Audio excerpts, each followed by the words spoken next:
Iran Israel Lebanon চলছে বাবদ যুদ্ধ। শুরুতে জানিয়ে দেব ইরান ও ইসরায়েলের ভয়াবহ হামলার হাতে পাওয়া আপডেট সংবাদ, এরপর বিস্তারিত। হিজবুল্লাহর সঙ্গে পাল্টাপাল্টি হামলা, ইসরায়েলের জরুরি অবস্থা ঘোষণা। আরো জানিয়ে দিব হুসাইনি ফ্রন্ট ইসরায়েলি ফ্রন্টের মধ্যে লড়াই শেষ হওয়ার নয়, জানালো সর্বোচ্চ নেতা। আরো থাকছে ইউক্রেন যুদ্ধে আমেরিকার দেওয়া ট্যাঙ্কের 2/3 ধ্বংস করেছে রাশিয়া।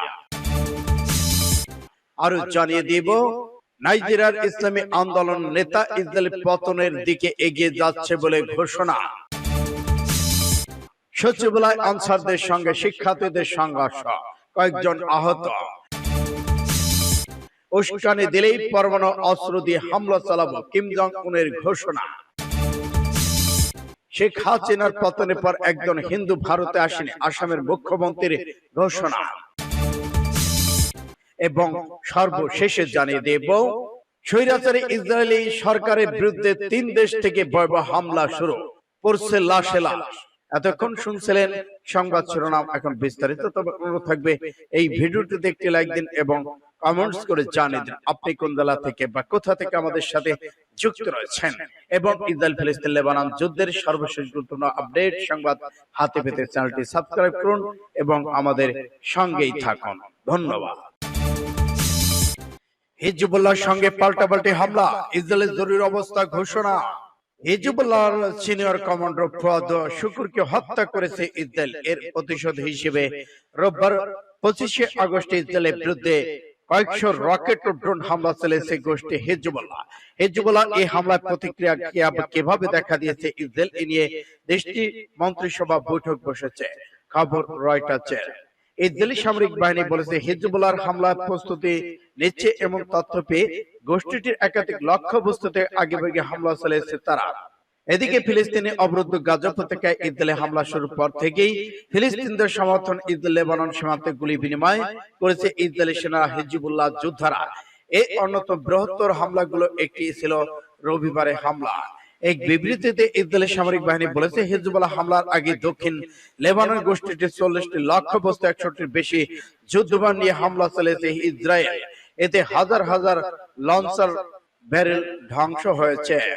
এদিকে হিজবুল্লাহ বলছে তারা ইসরায়েলের ড্রোন 320টিরও বেশি কাতুষা রকেট নিক্ষেপ করেছে এবং 11টি সামরিক লক্ষ্যবস্তুতে আঘাত এনেছে। গোষ্ঠী আরো বলেছে বুরিতে সিনিয়র কমান্ডার পদ শুকুরকে হত্যা প্রক্রিয়া প্রথম ধাপ সম্পূর্ণ হয়েছে, তবে পূর্ণ প্রতিক্রিয়ার জন্য আরো কিছু সময় প্রয়োজন। এদিকে ইসরায়েলের পূর্ব নির্ধারিত হামলার দাবিতে খারিজ করে দিয়েছে হিজবুল্লাহ। একটি বিবৃতিতে ওই দিনই সামরিক অভিযান সফলভাবে সম্পন্ন করেছে হিজবুল্লাহ, সূত্র ইন্ডিয়া টুডে। হুসাইনি ফ্রন্ট এবং এজিদি ফ্রন্টের মধ্যে লড়াই শেষ হবার নয়, সর্বোচ্চ নেতার ঘোষণা। ইসলামী প্রজাতন্ত্র ইরানের সর্বোচ্চ নেতা আয়াতুল্লাহ উজমা খামেনি বলেছেন ইমাম হুসাইন আলাইহিস সালামের যুগের আগে থেকেই নিপীড়নের বিরুদ্ধে লড়াই চলছে এবং সেই লড়াই বিভিন্ন যুগে ভিন্ন রূপে অব্যাহত রয়েছে। শিয়া মাযহাবের তৃতীয় ইমাম এবং রাসূল সাল্লাল্লাহু আলাইহি সাল্লামের প্রিয় নাতি হযরত ইমাম হুসাইন আলাইহিস সালামের শাহাদাত বার্ষিকীর 40তম দিন আরবাইন উপলক্ষে আয়োজিত এক শোক অনুষ্ঠান সর্বোচ্চ নেতা কথা বলেছেন। তেহরানের শিক্ষার্থীরা আজ রোববার এই আরবাইন অনুষ্ঠানে আয়োজন করেছেন। এদিকে আয়াতুল্লাহ খামেনি বলেছেন জুলুমের বিরুদ্ধে লড়াই করা হুসাইনি ফ্রন্ট এবং অন্যায় নিপীড়নের পক্ষে ফ্রন্টের মধ্যে লড়াই চলমান রয়েছে।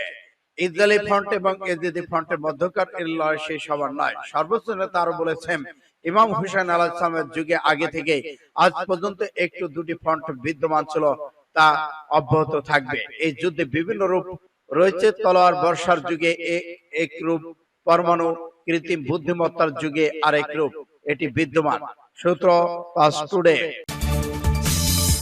এবার ইউক্রেন যুদ্ধে আমেরিকার দেওয়া ট্যাঙ্কের 2/3 ধ্বংস করেছে রাশিয়া।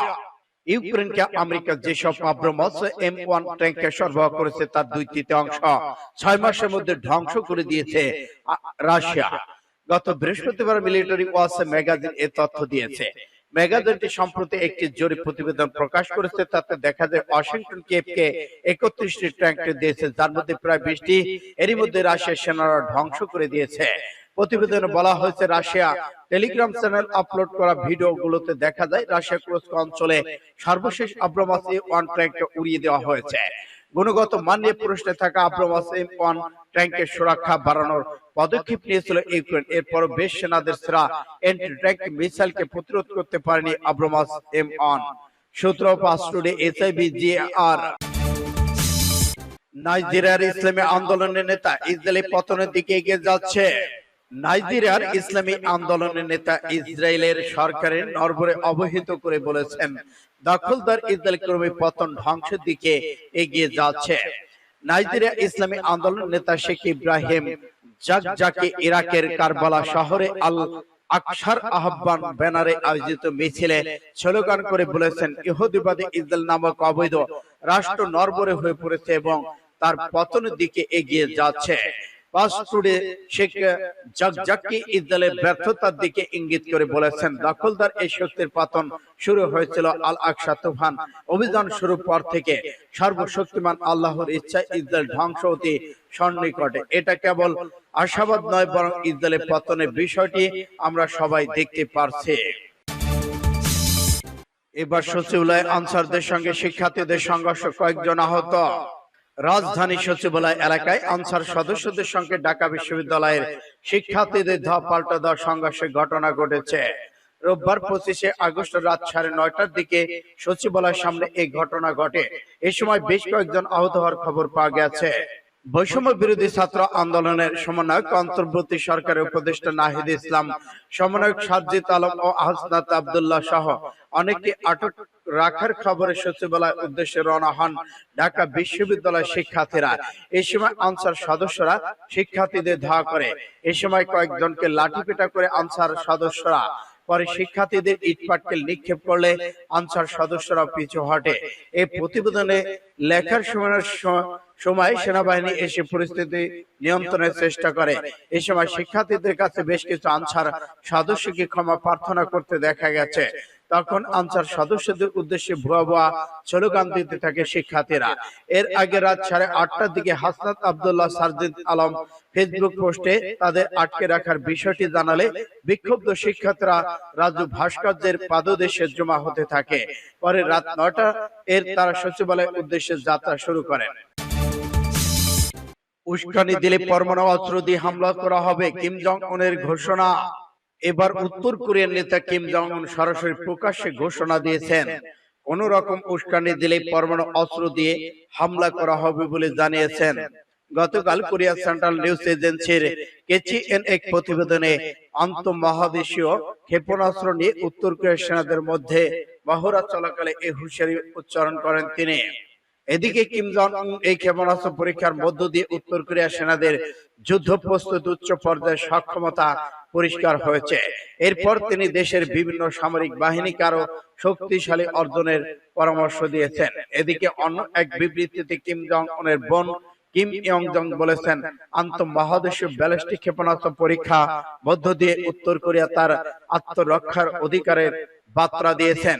উত্তর কোরিয়া এই ক্ষেপণাস্ত্র পরীক্ষার পর জাতিসংঘ নিরাপত্তা পরিষদ যে জরুরি বৈঠকে বসে তা নিন্দা করেন কিম জং উন। সূত্র আরব নিউজের। শেখ হাসিনার পতনের পর একজন হিন্দু ভারতে আসেনি, আসামের মুখ্যমন্ত্রী ঘোষণা। আওয়ামী লীগ সরকারের পতনের পর সামাজিক যোগাযোগ মাধ্যম সহ বিভিন্ন মাধ্যমে আওয়াজ ওঠে যে বাংলাদেশ হিন্দুরা নানাভাবে হয়রানির শিকার হচ্ছেন। এ নিয়ে ভারত সরকারকে বেশ উদ্বিগ্ন দেখা যায়। এরপর নরেন্দ্র মোদীকে অন্তর্বর্তী সরকারের প্রধান উপদেষ্টা ডক্টর মোহাম্মদ ইউনূস আশ্বস্ত করার পর পরিস্থিতি বেশ অনুকূলে আসে।